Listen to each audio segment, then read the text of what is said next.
नमस्कार मित्रों, मैं हूं अनुराग पांडे और आज हम बात कर रहे हैं इमामगंज विधानसभा उपचुनाव के अहम मुद्दों पर।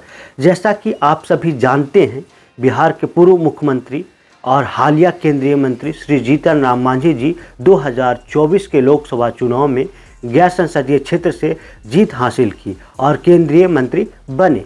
इस जीत के बाद इमामगंज विधानसभा सीट खाली हो उपचुनाव हो रहा है, जिस पर सभी की निगाहें टिकी हुई है। इस चुनाव में कई अहम चेहरे मैदान में हैं। जैसा कि आप लोग जानते हैं, आरजेडी से रोशन मांझी जी हैं, हम पार्टी से दीपा मांझी जी हैं, जो कि श्री जीतन राम मांझी जी के बहू भी हैं।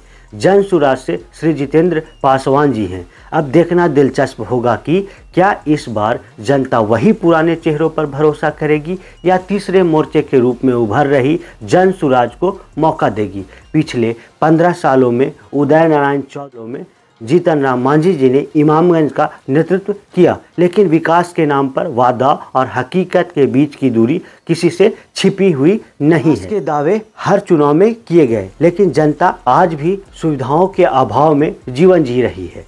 अब सवाल यह है कि क्या जनता इस बार नए विकल्प को आजमाएगी। मुद्दा इस चुनाव में परिवारवाद का भी है।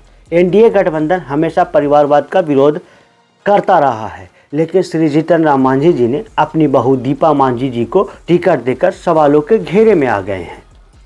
क्या हम पार्टी के पास कोई लोकल उम्मीदवार नहीं था जो इमामगंज की जनता का नेतृत्व कर पाता? यह फैसला क्या पार्टी के भीतर असंतोष पैदा नहीं करेगा? वहीं दूसरी ओर आरजेडी से रोशन मांझी जी भी एक विवादित उम्मीदवार हैं।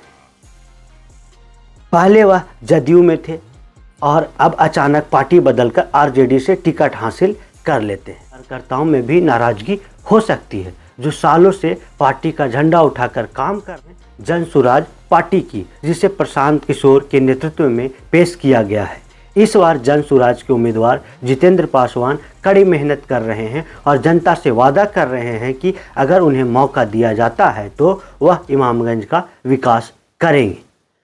लेकिन जनता के मन में सवाल यह भी है कि क्या जितेंद्र पासवान वास्तव में क्षेत्र के लिए विकास का काम कर पाएंगे, क्योंकि इससे पहले उन्हें किसी सामाजिक कार्य में या सेवा के कार्य में सक्रिय रूप से देखा नहीं गया था। दोस्तों, चुनाव आपके भविष्य तय करते हैं, इसलिए मेरा आपसे विनम्र अनुरोध है कि वोट देते समय यह देखें कि उम्मीदवार में क्षेत्र के विकास की काबिलियत है या नहीं। कोई भी उम्मीदवार योग्य नहीं लगता है तो नोटा का भी विकल्प है। यह आपकी असहमति जाहिर करने का एक तरीका है। अगर आप 500,000 रुपये के प्रलोभन में वोट देंगे तो अगले 5 साल या अगले 6 महीने तक विकास की उम्मीद करना बेकार होगा। यह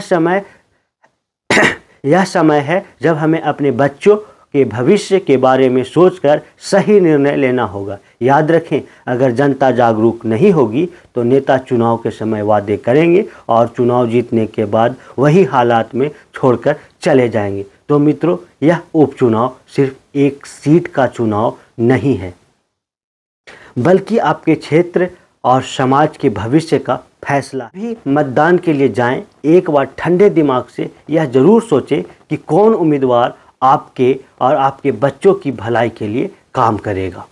वोट आपका, अथवा में आकर मत दीजिए, सही उम्मीदवार को चुनिए, क्योंकि यही एकमात्र तरीका है बेहतर भविष्य बनाने का। धन्यवाद दोस्तों, उम्मीद है कि यह एपिसोड आप लोगों को अच्छा लगा होगा। अगर अच्छा लगा है तो कमेंट ज़रूर करें, कमेंट कीजिए। हर एक कमेंट में आपका सुझाव रहता है, इसलिए आपके कमेंट पढ़कर नए नए मुद्दों की जानकारी हमें होती है। हम उस पर एपिसोड करेंगे। धन्यवाद मित्रों।